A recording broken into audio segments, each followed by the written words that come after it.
làm cho mọi người dân của thành phố Hồ Chí Minh hiện đang rất là đi đảo. Nhóm mình cũng nói về vấn đề này.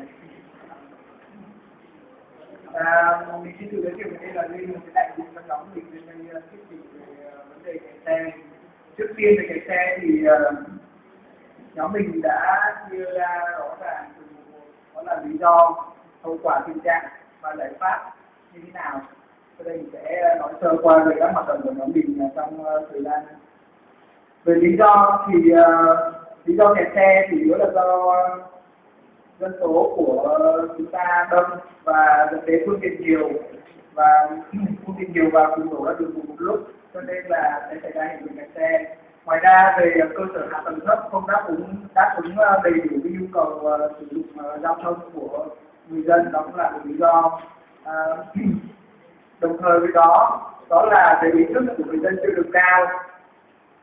và về khả năng đi xe luồn lách chưa cao, cho nên cái xe được xảy ra. Và cái điều quan trọng hơn là cái hệ thống thi công quản lý giao thông của chúng ta còn yếu kém và hệ thống biển báo chưa hợp lý. Ở một số thì theo mình của thành phố thì có một số là đèn báo hiệu bị cháy mà cũng không có sửa chữa gì hết. Về hậu quả và tình trạng thì kẹt xe ở đây gây rất là nhiều cái hậu quả đáng tiếc,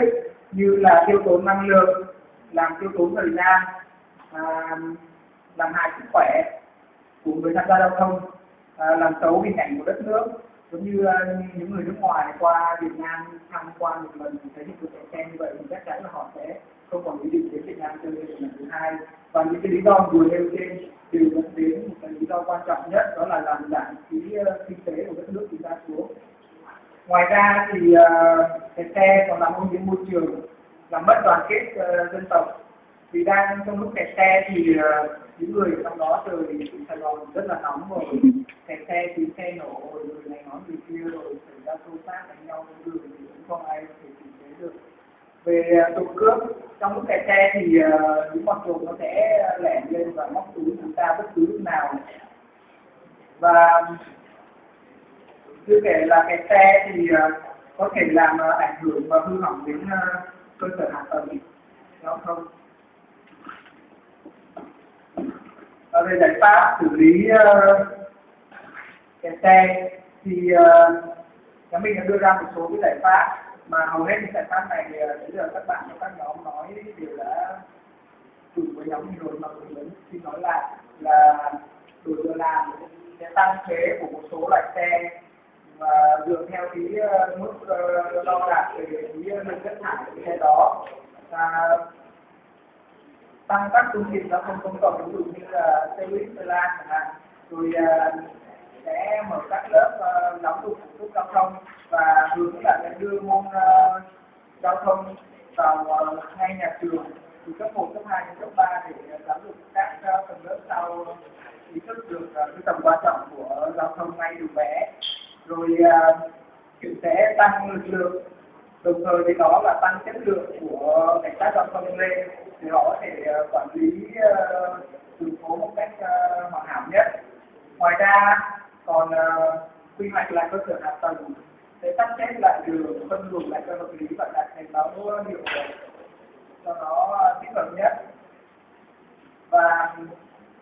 ngoài ra thì còn có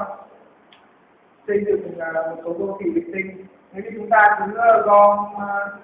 các cái đô thị chúng ta gom lại một chỗ như vậy thì làm cho cái lượng người tham gia giao thông sẽ tăng lên rất nhiều. Chúng ta sẽ chia nhỏ ra, sắp xếp ra các vị trí xa nhau một chút để làm cho số lượng người dân, số lượng phương tiện giao thông đi lại cũng giảm bớt và lượng xe cũng giảm đáng kể. Rồi phát triển chương trình radio, TV trực tiếp thông báo về tình hình giao thông tai nạn hiện tại, và nếu như có thể thì chúng ta sẽ cải tiến về phương tiện giao thông cho nó nhỏ bớt lại, giảm thiểu chất thải và sử dụng một số cái chất thải là sử dụng một số cái nhiên liệu như môi trường. Và ngoài ra cái ý tưởng của nhóm mình đó là dựa trên ý tưởng của IBM về xây dựng hệ thống giao thông thông minh. Nó sẽ có một cái hệ thống để đo lường số lượng người tham gia giao thông, số lượng phương tiện tham gia giao thông để tính toán cái lượng người đi trên đường vào thời điểm khi mà sự việc xảy ra kẹt xe thì nó sẽ có báo cáo thông báo, và những cái báo cáo thông báo đó sẽ được chuyển đến các cơ quan